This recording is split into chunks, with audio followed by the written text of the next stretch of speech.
रसिक श्रोतो व खास करून माझ्या सर्वच दादा आणि दीदींनो नमस्कार। विश्वगुरु विश्ववंद्य नरशार्दूल स्वामी विवेकानंदांच्या नजरेतील आदर्श व स्फूर्तिदायी विचार मी टप्प्याटप्प्याने आपल्यासमोर घेऊन येत असल्याचं वचन माझ्या शूर युवकांनो भाग 1 या सदरामधून मी आपल्याला दिलेचं आठवत असेल। हे विचार मी फेसबुक, यूट्यूब तसेच व्हॉट्सअपच्या माध्यमातून आपल्यापर्यंत पोहोचवण्याचा प्रयत्न केला। त्याचा आपल्या सर्वांच्याच तर्फे फारच सुंदर स्वागत झालं होत आहे। त्याबद्दल आपणा सर्वांचेच अगदी दिलसे म्हणजेच हृदयापासून हार्दिक हार्दिक हार्दिक आभार। मित्रो, दिनांक 24 मे 2016 रोजी जळगाव जिल्ह्यातील एरंडोल या तालुक्याच्या ठिकाणी मला व्याख्यानासाठी जावं लागलं।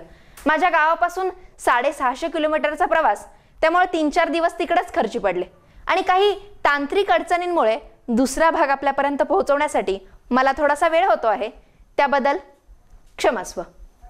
आज आपण स्वामीजींच्या नजरेतील आत्मविश्वासी आणि आत्मश्रद्धेचे युवक कसे असतात हे सुरुवातीलाच पाहणार आहोत। स्वामीजींच्या मते ज्यांचा स्वतःवर विश्वास नाही ते नास्तिक।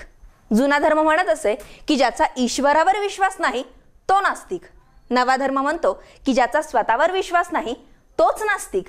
जगाचा इतिहास हा स्वतःवरती श्रद्धा असलेल्या काही थोड्या माणसांनी लिहिला। अशी श्रद्धाच आतील देवत्वाला बाहेर प्रकट करते। मग तुम्ही सर्व काही करू शकता, तुमच्यामधील अनंत शक्ती प्रकट करण्याचा पुरेसा प्रयत्न जेव्हा तुमच्याकडून होत नाही तेव्हाच तुम्हाला अपयश येतं। एखादी व्यक्ती किंवा एखादं राष्ट्र जेव्हा श्रद्धाहीन बनतं तेव्हाच तिचा मृत्यू ओढावतो। श्रद्धा श्रद्धा श्रद्धा, स्वतःवरील श्रद्धा, ईश्वरावरील श्रद्धा हेच महान मान्याचं रहस्य आहे। तुमच्या पुराणांमधून वर्णिलेल्या 33 कोटी देवांवरती तुमची श्रद्धा असेल, तसेच परकीयांनी वेळोवेळी प्रस्तुत केलेल्या इतर देवदेवतांवरही तुमची श्रद्धा असेल, पण तुमची स्वतःवर श्रद्धा नसेल तर मात्र कुठल्याच कामात किंवा हाती घेतलेल्या कामात यश लाभणं तुम्हाला शक्य नाही। मित्रो, स्वामीजींनी या आत्मश्रद्धेवरील तिन्ही विचारांचं जर आपण सूक्ष्म निरीक्षण केलं तर आपल्या लक्षात येईल की आपण स्वतःच आपल्या स्वतःच्या भाग्याचे निर्माते असतो। स्वतःचाच जर स्वतःवर विश्वास नसेल तर जगाने आपल्यावर का विश्वास ठेवावा, किंवा आपण तरी तशी अपेक्षा करण्यात काय अर्थ आहे। म्हणूनच भगवान श्रीकृष्ण भगवद्गीतेमध्ये म्हणतात, भाग्यावर नव्हे तर कर्मावर विश्वास ठेवा। दुबळ्या विचारांची माणसं ही देवावरती श्रद्धा ठेवून चालतात, त्यामुळे त्यांना कुठल्याच कामात यश मिळत नाही। देवावर हवाला ठेवून चालणाऱ्या माणसांची कामं कधीच तडीस जात नाहीत। दैववाद पुढच्या दारानं मनात शिरला की प्रयत्नवाद मागच्या दारानं निघून जातो। म्हणूनच माणसानं हाती घेतलेलं काम नेहमी श्रद्धेनं, निष्ठेनं आणि निश्चयानं पूर्ण करावं असावं, आणि अर्थातच अशा कामामध्ये यश मिळणारच हे सांगायला कुण्या कुडबुडे ज्योतिषाची गरज नको, नाही का? मित्रो, लक्षात असू द्या की पराभव पहिल्यांदा रणात नाही तर पराभव पहिल्यांदा मनात होतो। जी माणसं मनाने हरलेली असतात ती रणात कधी जिंकूच शकत नाहीत, आणि जी माणसं मनाने जिंकलेली असतात ती रणात कधी पराभूत होऊच शकत नाहीत। म्हणूनच मन जिंकणं गरजेचं, रण मग आपोआपच जिंकलं जाऊ शकतं। लोखंडाला कधीच कुणी नष्ट करू शकत नाही, पण त्याचा स्वतःचा गंजच त्याला नष्ट करू शकतो। तसंच माणसालाही कोणी नष्ट करू शकत नाही, पण त्याच्या मनाचा दृष्टिकोनच त्याला नष्ट करू शकतो। माणसाच्या जीवनातले चढ उतारही माणसाच्या जगण्यासाठी आवश्यक असतात, कारण ECGच्या सरळ रेषेचा अर्थ सुद्धा मृत्यू दर्शवतो। मित्रो, एका आरोग्यशास्त्राच्या पाहणी अहवालानुसार सर्पदंशाने झालेल्या 10 पैकी 7 ते 8 लोकांचा मृत्यू हा केवळ भीतीनेच होतो, आणि फक्त 2 ते 3 लोकांचा मृत्यू हा विषारी सर्पाच्या विषामुळे होतो। म्हणजेच बिनविषारी साप चावूनही जे 7 ते 8 लोक मृत्यू पावतात ते लोक अगोदरच मनात हरलेले असतात, त्यामुळे जीवन मृत्यूच्या रणात सुद्धा ते हारतात, म्हणूनच त्यांचा मृत्यू होतो। म्हणजेच मनाने हरलेली माणसं रणात कधी जिंकूच शकत नाहीत, हे 100% खरं आहे। मित्रो, पहिल्या भागामध्ये मी स्वामीजींच्या नजरेतील आदर्श युवक कसा असावा याचे 25च्या 25 मुद्दे आपल्याला सांगितले होते, व ते पाठ करण्यासाठी काही फॉर्म्युलेही आपल्याला सांगितले होते। अर्थात आपल्यापैकी ते किती जणांनी पाठ केले किंवा किती जणांनी ते स्वतःच्या आयुष्यात अंमलात आणण्याचा निर्णय घेतला, अर्थात निश्चित आकडेवारी मला समजू शकणं शक्य नाहीये, पण हे सगळे मुद्दे आपण स्वतःच्या आयुष्यात अंमलात आणले तर आपलं आयुष्य बदलू शकतं याची खात्री मात्र मला अवश्य आहे। हे 25च्या 25 मुद्दे पाठ करण्यासाठी जर आपल्याला 1 दिवसाचा कालावधी लागला तर बौद्धिक पात्रतेच्या दृष्टीनं आपण सक्षम आहात. या जगात तुम्हाला जे जे हवं ते यश तुम्ही मिळवू शकता. जर हे मुद्दे पाठ करण्यासाठी आपल्याला 2 दिवसांचा कालावधी लागला तर बौद्धिक पात्रता अधिक व्यक्तिगत चिकाटीच्या जोरावरती तुम्हाला जे हवं ते यश तुम्ही मिळवू शकता. आणि 3 दिवस किंवा त्यापेक्षा अधिक काळ जर तुम्हाला लागला तर व्यवहारिक जगात आवश्यकतेपुरतं ज्ञान मिळवून तुम्हाला ज्या क्षेत्रात आवड आहे त्याच क्षेत्रात स्वतःची कौशल्य पणाला लावा, तिथंच स्वतःला झोकून द्या आणि यशाच्या एका दैदिप्यमान शिखरावरती विराजमान व्हा. मित्रो, मला तरी वाटतं की या स्पर्धात्मक परिस्थितीत केवळ पास क्लासमध्ये आपल्या आयुष्याच्या उभारीचा काळ घालवत बसू नका, कारण याच काळात आयुष्याची भक्कम पायावरती उभारणी होणं शक्य आहे. त्या दृष्टीने योग्य ते क्षेत्र निवडा. मग ते तांत्रिक शिक्षण घेऊन एखादी नोकरी असो, स्वतःचा स्वतंत्र व्यवसाय असो किंवा प्रगतशील शेती असो. अर्थात मी मांडलेला हा विचार 100% बरोबरच आहे असं कुणीही समजू नका, कारण नियमाला जसा अपवाद असू शकतो तसंच माझ्या या विचाराबाबतीतही होऊ शकतं. मी फक्त ढोबळ मानाने प्रचलित अंदाज सांगितला इतकंच. मित्र, परवाच ABP माझावरून संतोष लठ्ठे नामक एक 22 वर्षांचा तडफदार तरुण जो इंजिनियर आहे, पण त्यानं ठरवलं की स्वतःच्या क्षेत्रात काम न करता त्याला ज्या क्षेत्रात आवड आहे त्याच क्षेत्रात त्याने आपली कौशल्य झोकून दिलीत आणि 60 गुंठे क्षेत्रामध्ये त्याने 60 लाखाचं ढोबळ्या मिरच्यांचं उत्पादन काढल्याचं आपण टीव्हीवरती पाहिलंच असेल. असे काही जगाला दखल घ्यावे लागतील अशी कामं आपल्या हातून करता येतील का याकडे लक्ष द्या.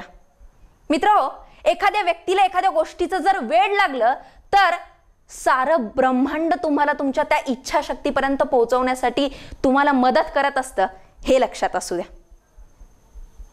हॅलो मित्रो, आपण आपल्यावरील आत्मश्रद्धेचा वापर हा अगदीच अत्यावश्यक वेळी करतो. म्हणजे उदाहरणार्थ बघा, परीक्षा जवळ येऊ लागताच आपण अभ्यासाला सुरुवात करतो किंवा एखादी समस्या रौद्ररूप धारण करताच आपण त्याच्यावरती इलाज शोधतो.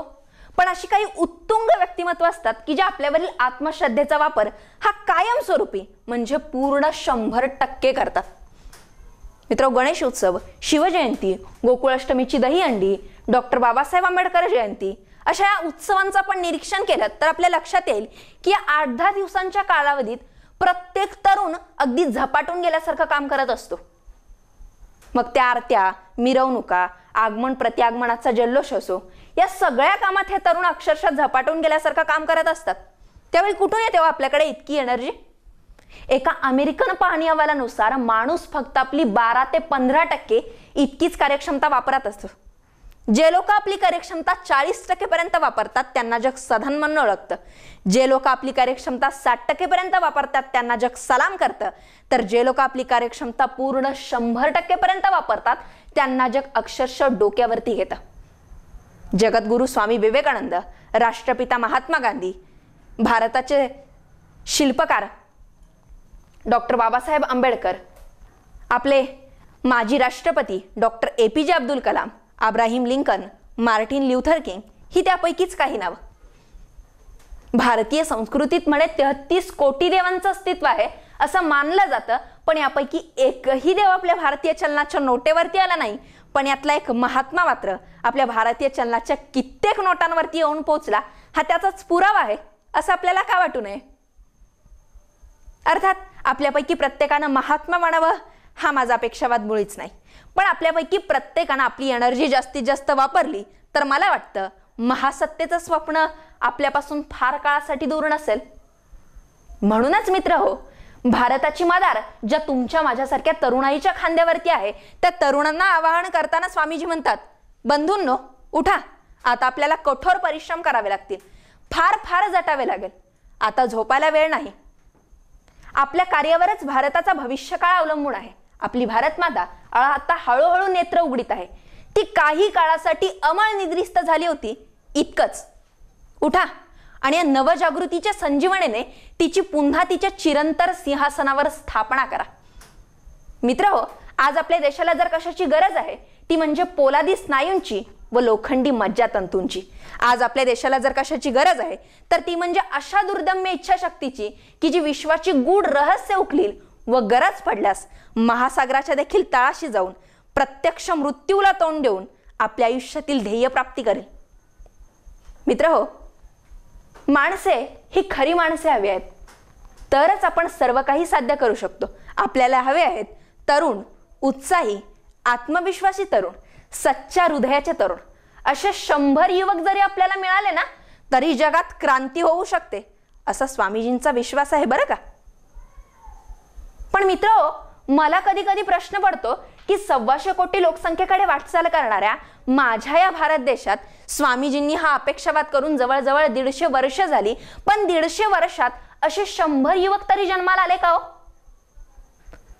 ज्या वेळी मी प्रश्नाचं उत्तर शोधण्याचा प्रयत्न करते त्यावेळी समोर येणाऱ्या उत्तरांना मात्र माझे समाधान होत नाही, कारण माझ्या नजरेतली ही यादी 40-50च्या पुढे जातच नाही. जर आपल्या नजरेतली ही यादी 40-50च्या पुढे जात असेल तर कृपा करून मला माफ करा, कारण माझं अल्पवयापरत्वे निरीक्षण म्हणा किंवा माझ्या काही चुकांमुळे माझ्या ते लक्षात येत नसेल, त्यामुळे माझी ही चूक मला मान्य असेल, त्याबद्दल क्षमस्व. अर्थात व्यक्ती तितक्या प्रवृत्ती या न्यायानं माझी यादी वेगळी असू शकेल, तुमची यादी वेगळी असू शकेल, आणि प्रामाणिक माणसं या महत्त्वाच्या शब्दात बसणाऱ्या आणि अलौकिक सामाजिक कार्य करणाऱ्या माणसांची यादी नक्कीच वेगवेगळी असू शकते, हे निश्चित.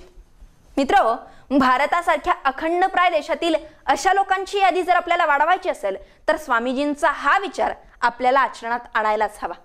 एखादी कल्पना जर मनात घेतली तर सतत तिच्यावरच जगा, सतत तिलाच जीवन माना, तिलाच सर्वस्व माना, तिचीच स्वप्न बघा, तिचाच ध्यास घ्या.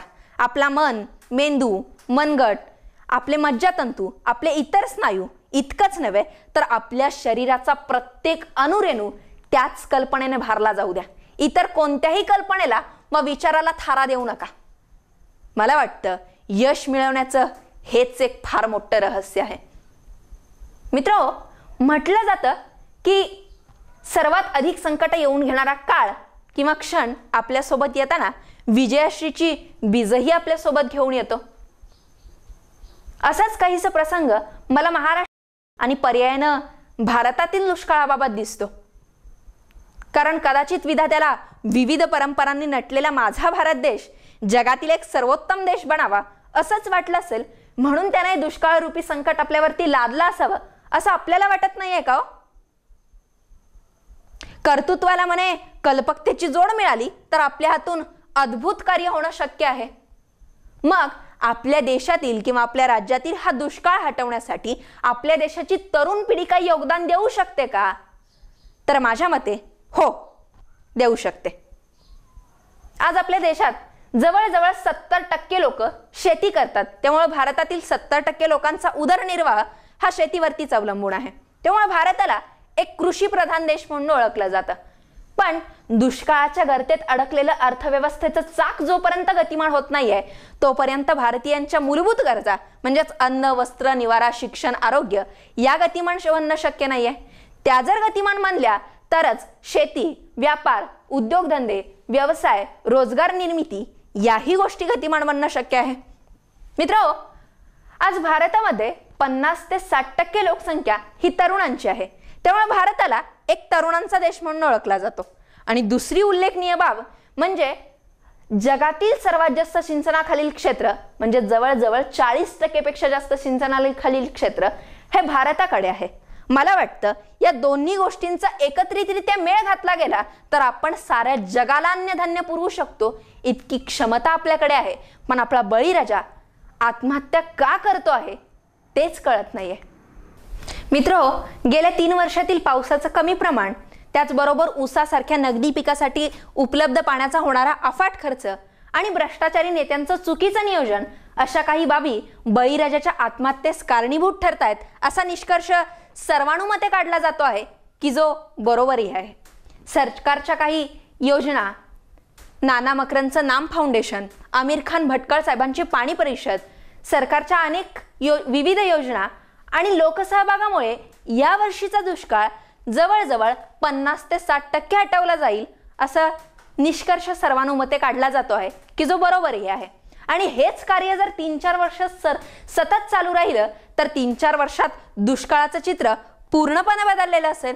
पण मित्रहो, मला वाटतं जर काही तरुणांनी आपली एनर्जी पूर्ण 100% वापरली तर जे काम 3-4 वर्ष करावे लागेल तेच काम 30-40 दिवसात सुद्धा पूर्ण होणं शक्य आहे. याचा फक्त कोणीही वेगळा अर्थ काढू नये इतकीच माफक अपेक्षा. मित्रहो, या वर्षीच्या दुष्काळामुळे यावर्षी ऊसाचा हंगाम 30-40 दिवस लवकर संपेल. त्यामुळं ज्या शेतकऱ्यांना ईश्वरानं भरभरून दिलं आहे अशा काही भाग्यवान शेतकऱ्यांनी आपली वाहनं, उदाहरणार्थ ट्रक, ट्रॅक्टर काही दिवसांसाठी विनामोबदला तेलाशिवाय त्या भागांसाठी दिलीत. महाराष्ट्रातील विद्यापीठांनी यावर्षीसारखंच काही दिवसांसाठी परीक्षा आणखी लवकर घेतल्या तर माझ्या काही दादा दिदींना या योजनेमध्ये अगदी उत्स्फूर्तपणे भाग घेता येईल. तसंच त्या गावात राहणाऱ्या लोकांनी सुद्धा बाहेर कुठं न जाता या योजनेमध्ये आपलं पूर्णपणे योगदान दिलं. आणि काही सामाजिक संस्था आणि काही दानशूर उद्योगपतींनी जर अशा वाहनांचा तेलाचा खर्च आणि या कामात योगदान देणाऱ्या युवकांचा अन्न आणि निवाऱ्याची व्यवस्था केली तर मला वाटतं जे काम करण्यासाठी 3-4 वर्ष लागतील तेच काम 30-40 दिवसात सुद्धा पूर्ण होणं शक्य आहे. आदर्श समाज निर्मितीचं भान असणाऱ्या आणि आदर्श कर्तृत्वाची धमक असणाऱ्या आपल्या काही दादा दिदींनी आपल्या सहकाऱ्यांसोबत शेकडोंच्याच नव्हे तर हजारोंच्या पटीत या समाज निर्मितीच्या कार्यास हातभार लावावा हीच कळकळीची विनंती. मित्रहो, मीही एका शेतकऱ्याचीच मुलगी आहे. त्यामुळे शेतकऱ्यांची सुखदुःख काय असतात हे मीही अनुभवते.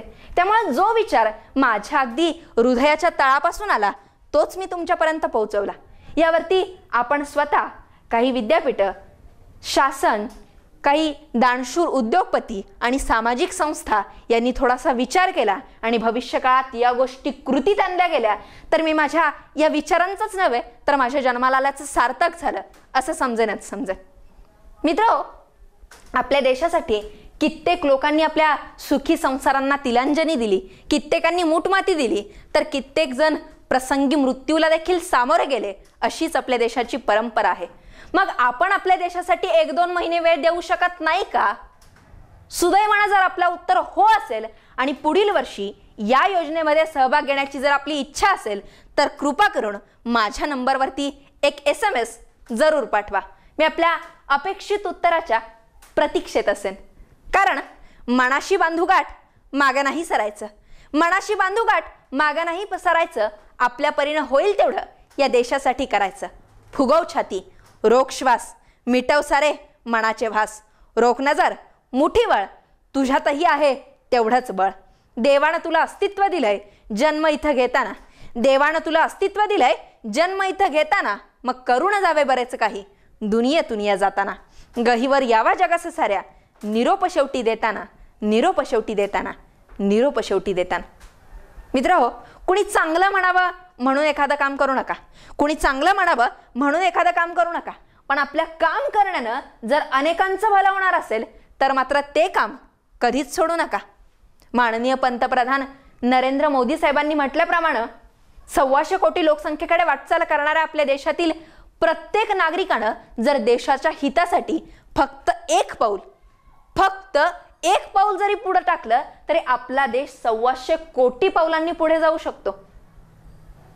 आपणही आदर्श समाज निर्मितीच्या कार्यासाठी टाकणाऱ्या या उदात्त पावलाचं निश्चितच स्वागत असेल. मित्रहो, प्रत्येक वादळ पेलू आम्ही असा आम्हाला विश्वास आहे. प्रत्येक वादळ पेलू आम्ही असा आम्हाला विश्वास आहे. पायतळी जमीन आणि डोक्यावरती आकाश आहे. हातामध्ये तलवार घेऊन आम्ही सह्याद्रीसारखे ताट आहे. हातामध्ये तलवार घेऊन आम्ही सह्याद्रीसारखे ताट आहे. जाऊन सांगा त्या वादळांना, आता तुमची या देशातील तरुणांशी गाठ आहे. आता तुमची या देशातील तरुणांशी गाठ आहे. आता तुमची या देशातील तरुणांशी गाठ आहे. मित्रहो, जय हिंद, जय महाराष्ट्र. पुन्हा भेटू माझ्या शूर युवकांनोच्या भाग 3 या सदरामधून. तोपर्यंत good bye, take care, see you again.